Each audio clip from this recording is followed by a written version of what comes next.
When it comes to the world of Disney Star Wars, it's safe to say the love affair between the Big D and the galaxy far, far away has been a bit on the ropes as of late.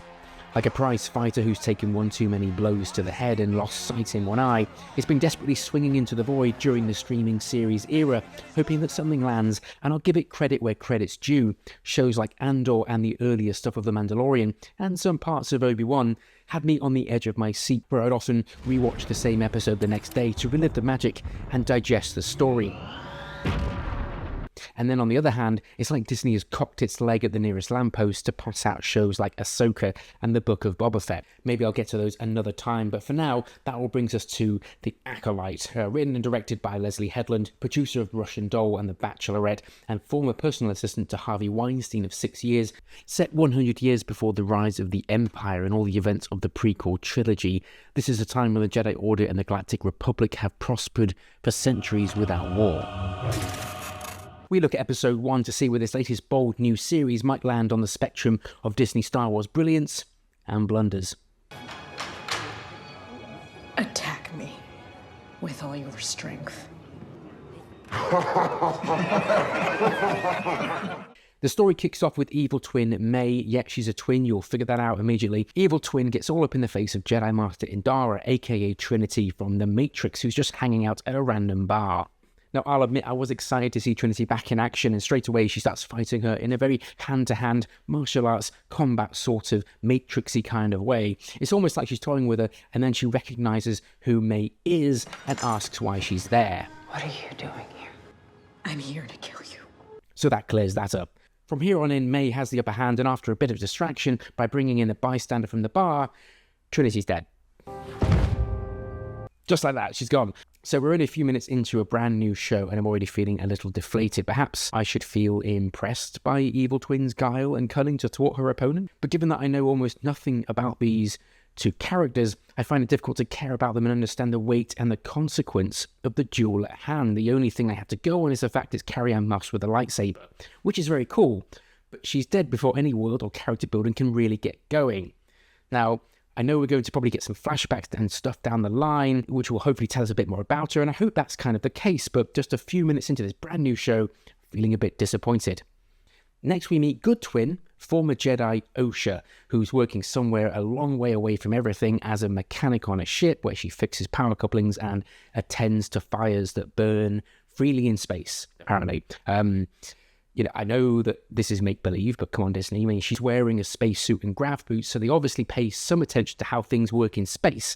And then while she's gazing into this fire, which is burning brilliantly, she has some sort of PTSD flashback moment teasing a dark backstory. Jedi? Anyway, these very bland Jedi arrive, and one of them knows her from her past when she was a Jedi 6 years ago, and they're here to arrest her. Last night, a Jedi was murdered on Ueda. That's her! She killed the Jedi and ruined my bar! They've literally got one eyewitness to the murder, the bartender who watched the fight happen. He's now come with these two Jedi who have come to arrest her, and he straight away just, yep, she's the one, points the finger, and that's that. Bearing in mind that she's working well away from Coruscant, well away from all of the hubbub and the hive of the galaxy and what's going on. She's working in a random ship somewhere, and straight away, within no time at all, maybe they had hollow recordings or something. I don't know. We see it several times in this one episode where the Jedis just kind of use their mind trick, read their minds and get them talking. Why didn't they just do that with her? I'm gonna read your thoughts. If she, was open, talked freely and was honest, then they could obviously discern that she was innocent. If she started blocking and hiding something, or if there was some kind of deception, then they might say, hang on a second, maybe she did do it. Why didn't they just do a mind trick? Outer ship repair. So the Jedi decide to put her under arrest and take her back to Coruscant, but not by putting her in a squad car, and they personally escorting her back to Coruscant for questioning downtown, which is what I would imagine is usual practice for a suspect who's apparently overpowered and killed a Jedi Master already. But no, these two planks of wood stick Osha in a droid-run prison transport filled with all sorts of delightful felons who spring a prison break within 5 seconds, and in the bedlam, Osha survives a planet re-entry crash landing, skip forward and we meet the wise Jedi called Sol, who's played by the actor from Squid Game. He knows Good Twin because he trained her as a Padawan but hasn't seen her in years after she quit. He then decides to go after and search for her when the Green Lady Jedi comes in and says that they've captured all of the prisoners from the escape pod from the downed ship. So even though a Jedi security team and search and rescue team were already out there and brought escape pods full of prisoners all the way back to Coruscant, and the escape pods by definition are small little transport things to generally get people to safety, I guess. Couldn't they have, I don't know, done a quick sweep of the surrounding area, found the wreckage while they were out there? But no, they decided to bring all the prisoners back, and now Sol is going to go back out there and do the job that they couldn't. Osha has another flashback and realises her evil sister, May, is alive. I thought you were dead.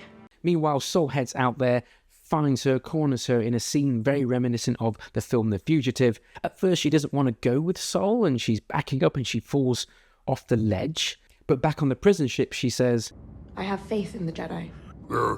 So why was she running in the first place? Surely if she's seen Sol or seen the Jedi, she should have just walked towards him. Hey guys, thanks for coming, wow, I'm glad to see you.